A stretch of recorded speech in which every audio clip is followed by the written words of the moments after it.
things that is also set out on that page is the role that the hearings panel has indicated council must take in this process.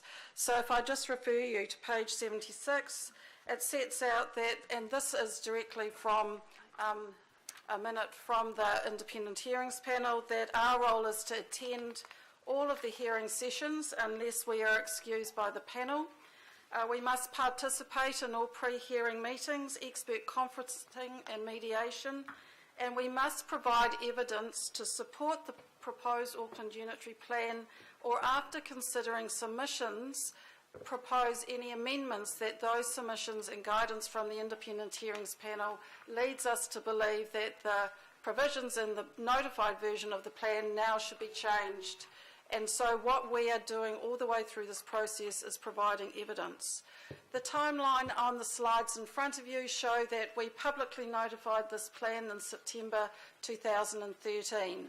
The special legislation gives us 3 years within which to complete this process.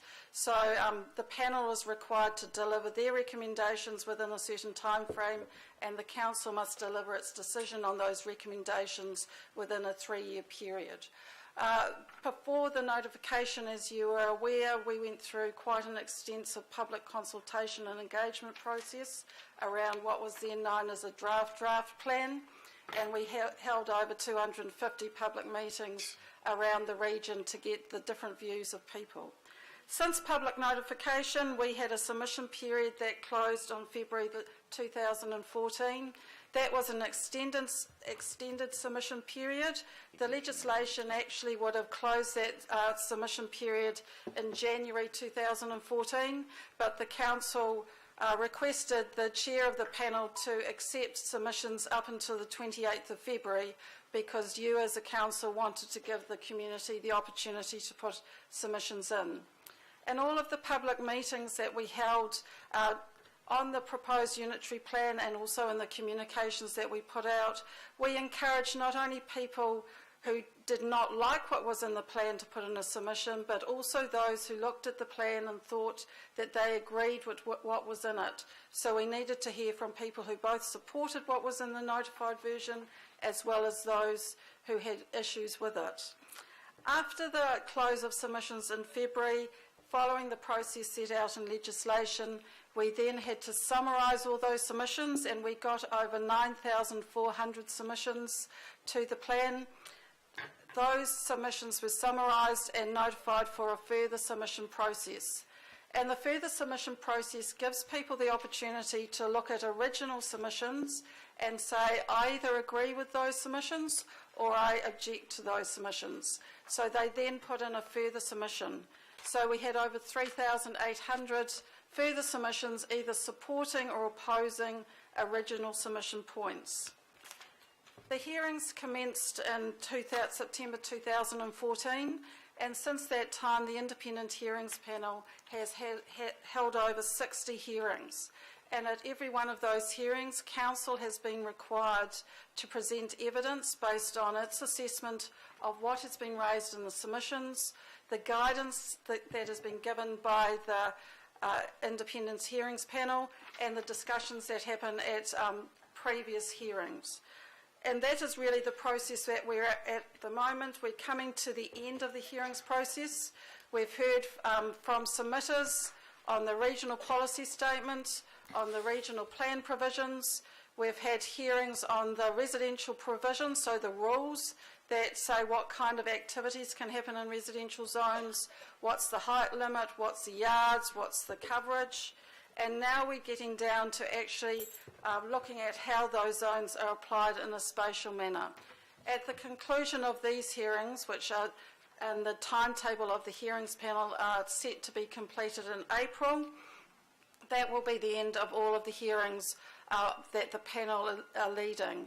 Between April and July, they have the task of considering all of the evidence they've received at those hearings, rereading all the written submissions, because not everybody has chosen to attend the hearings panel, but they are not excused from understanding what the written submissions say, and then they will come up with a recommendation to the council which they are required to deliver on the 22nd of July this year. And as the Mayor has indicated, we then have a 20-day period within which we need to consider the recommendations from the panel, and in an open committee meeting of the Auckland Development Committee, we will first take the councillors through those recommendations, and then the Auckland Development Committee will recommend to the governing body which of those recommendations to adopt or reject. There are consequences in us rejecting any of the recommendations, and that will mean that we will have to come up with alternative provisions for the plan, a cost-benefit analysis of why we are not accepting the recommendations of the panel, and then there will be appeal opportunities to the Environment Court in those situations. We will talk further about, later on in the presentations, the impact where the panel recommends out-of-scope matters.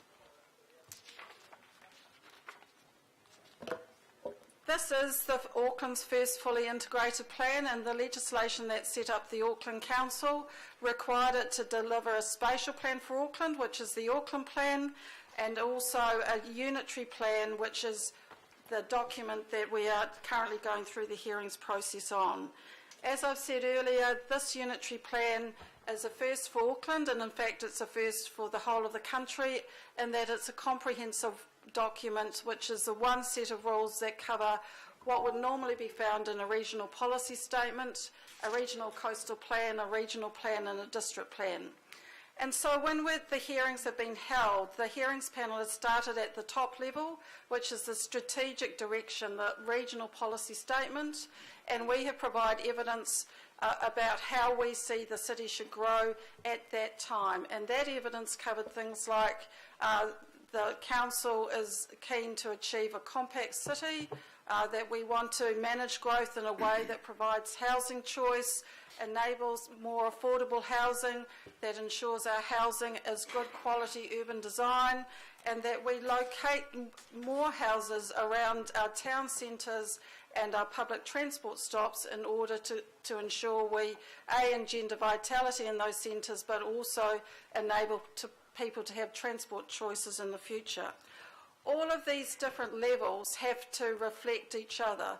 So you can't have a lower level like a district plan having rules and provisions in it that do not reflect what has been discussed at the hearings of the regional policy statement. And equally, as we get to the zoning maps, what this is doing is reflecting the discussions that we had when we talked about the zone provisions, the business rules, the residential rules, and how they also relate back to the regional policy statements.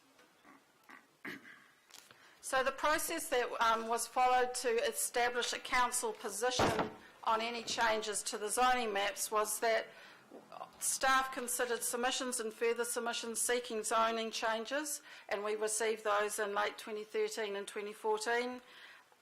The Auckland Development Committee in May 2015 adopted locational principles about where we should be spatially locating these zones, and the full set of those principles are attached in your agenda.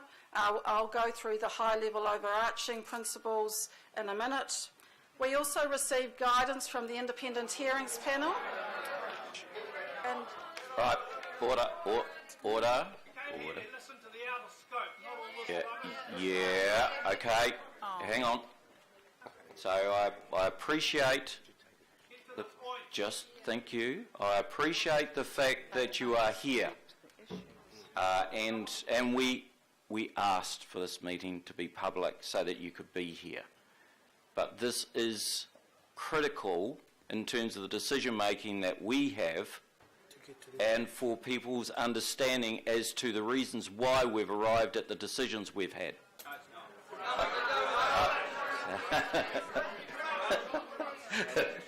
Okay. So look, just order, Mr. Mayor. Be order, please. Just be patient. And so, Penny, what I want you to do is, why don't you give us another couple of minutes, and then we'll get on with the public submissions. Shh, order, please. All right, stop, please. Okay. Now, this is not a public hall meeting. this is a duly called meeting of the Auckland Council. Exactly. And when the public come along here, mostly, they actually abide by the rules, which are, you say nothing please, and let us do the business. Yeah. Well, you hear that? So, we spend a lot of our time in the community, obviously, at public meetings, and you've seen me at heaps of them. So we have public meetings all around the place, and those are generally free-for-alls, and that's great fun. But here, we've got very clear rules that we abide by, so please just be patient with the process, and we will start the public submissions very, very shortly, and then we will start the debate.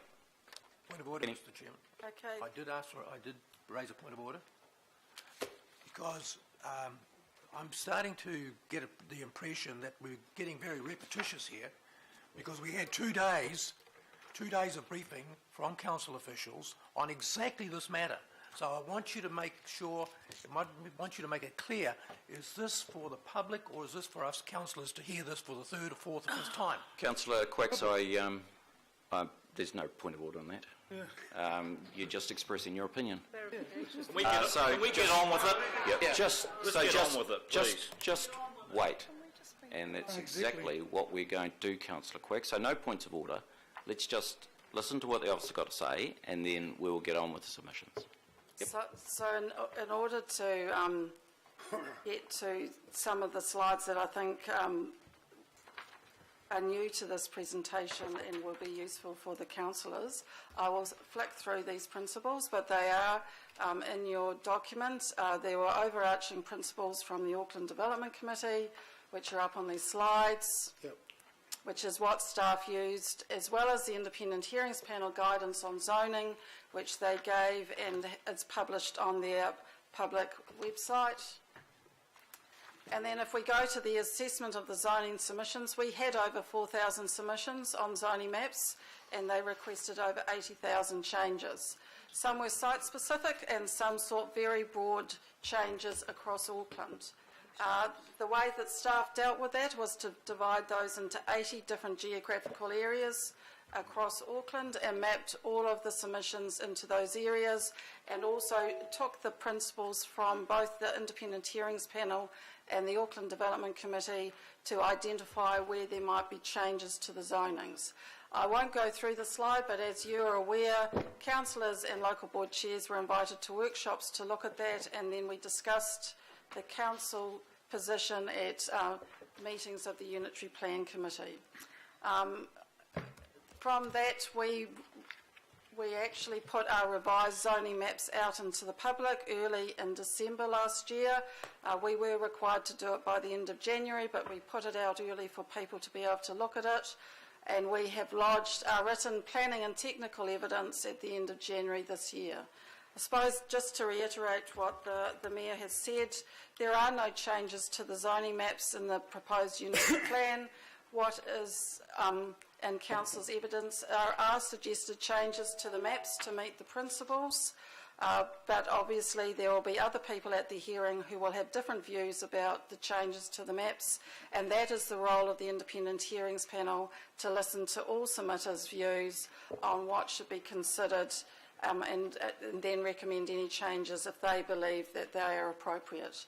At the meetings that we've had with the councillors, there were a question around the number of properties that are in change and out of change, and so I just want to go through those for you. I think if we look at the total number of properties that are zoned residential across Auckland, that's 413,353 properties are zoned residential. Of those, 356,565 are not changed by any of the recommendations that Council has put forward in its evidence. So that represents 86% of the whole of Auckland is not seeing a change in our evidence to what was notified in the unitary plan.